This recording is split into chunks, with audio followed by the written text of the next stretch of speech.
Hello everyone, I am Third Mario Brother, and welcome back to more Let's Play Super Mario Land. In the last episode, we took on World 2, the Muda Kingdom. Almost forgot its name there for a second, and in this episode, we're going to be moving on to World 3, the Easton Kingdom.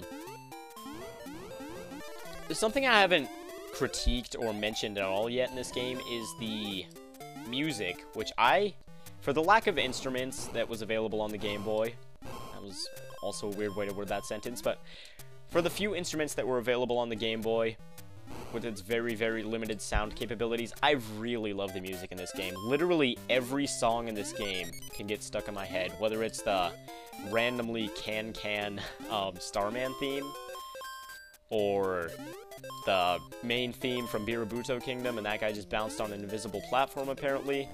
Especially the one from Birabuto Kingdom, World 1-1. That one gets stuck in a lot of people's head, and I recall I believe it was a Leather Belt remix of that song, which was where I originally heard it, and yes, I know I'm gonna get yelled at for not hearing that in the original game first. How dare I call myself a Mario fan if I haven't played Super Mario Land until recently.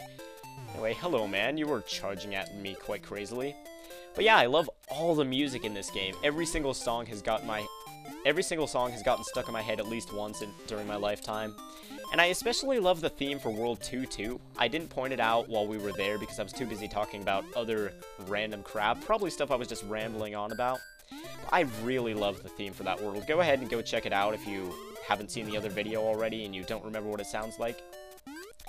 It's really, really chill. It's kind of like the Birabuto Kingdom theme, in that it's really catchy, but it's also very relaxed, and I can understand why it would be a nostalgia-causing song. Anyway, here's another hidden room with plenty of coins here. Definitely going to get another one up from this. In case you're not too familiar with Mario, which you kind of should be no matter who you are if you're looking at video game videos on the internet. But if you're not familiar with Mario, 100 coins equals a 1-up, and that was another coin block. Aw, I thought it was a power-up. Anyway, yeah, there are these bonus rooms scattered throughout the game. I don't know where all of them are. I've probably already missed a couple of them, so that's unfortunate. I'm not going to get all of them because I don't know where they all are. But I'm going to try to get as many as I can, to the extent of my knowledge.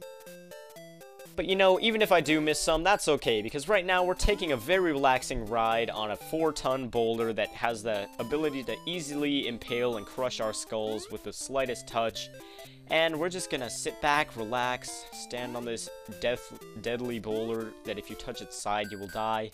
And we're going to enjoy ourselves for once. You know, Mario needs a break, so he's just going to go ahead and sit on this. I have no idea what I'm talking about, so let's go ahead and jump on this last boulder. Yeah, this can be kind of annoying. You just have to ride across the spikes, though, so don't worry too much about it. And let's try to get the bonus room for this one. Sweet.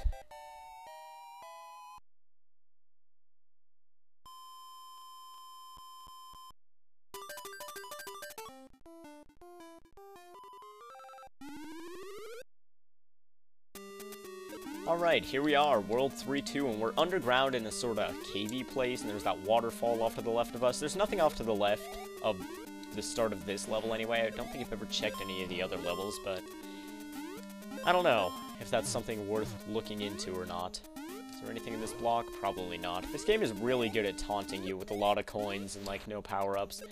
I mean, that's good to have a variety in the item boxes rather than just showering you with power-ups and making it too easy. That's something I love about retro classic games as compared to modern games.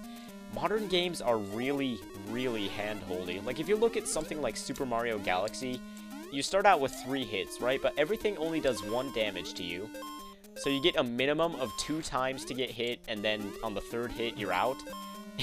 In the original Super Mario Bros. And stuff, you get hit once without a power-up and you're dead. Plus, you can replenish your life in those games much more easily by getting coins. You can even double your health meter. I'm not saying Super Mario Galaxy is a bad game or that that's a bad mechanic at all. No, I quite love that game. It's one of my favorites. But it just seems that over time, games are now catering people who are, I don't know, a newer gamer crowd so that they're a lot easier. Like tutorials at the beginnings of games, for example. In this game, you press start and you're playing. Figure the game out, the controls are simple enough. It's your job. If you die, it's not our fault, said Nintendo. But now in newer games, there's a bunch of tutorials at the beginning like, hey, I'm a Luma. Come learn how to play a video game with me. I don't know, it just seems weird and I just like it about classic games that you can get right into the action and that it's up to you to learn it. Maybe that's just me. Maybe I'm just weird. Of course I'm weird, but that's irrelevant right now. Sorta.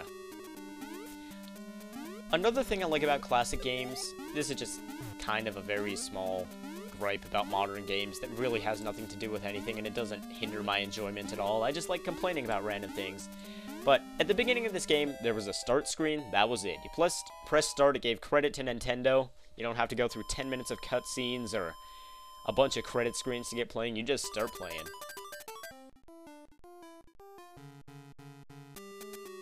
And here we are, World 3-3 of the Easton Kingdom. Wait, what? Level 3 of the Easton Kingdom, World 3-3.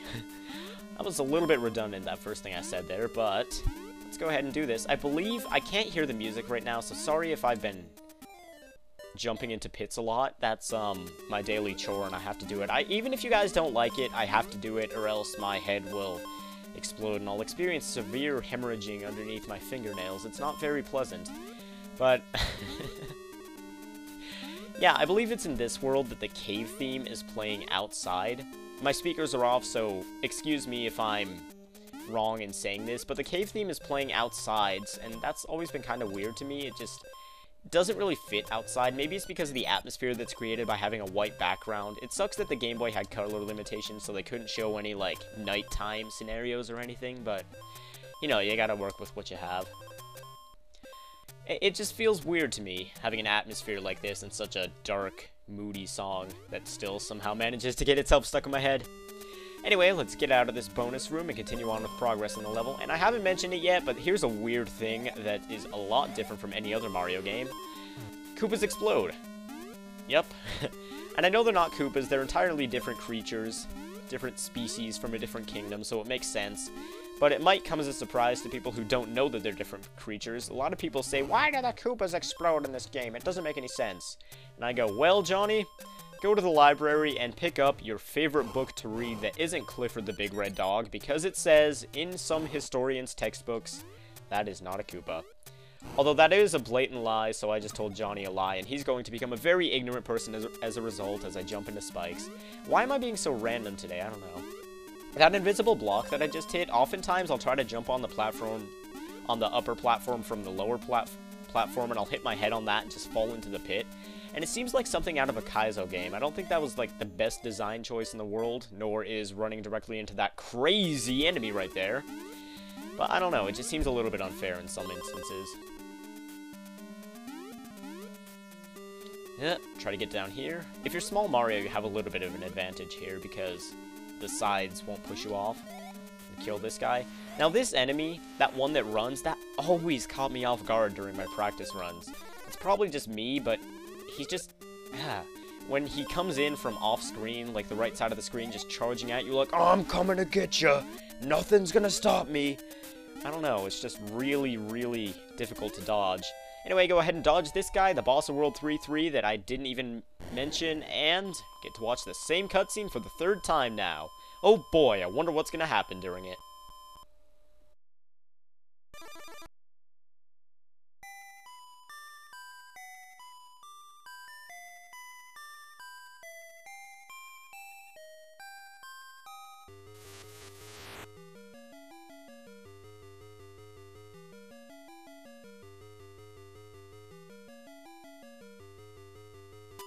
Thank you all for watching episode 3 of Let's Play Super Mario Land. I will see you guys next time where we tackle the final world of the game. Yes, it's already almost over. This was a really quick one, wasn't it?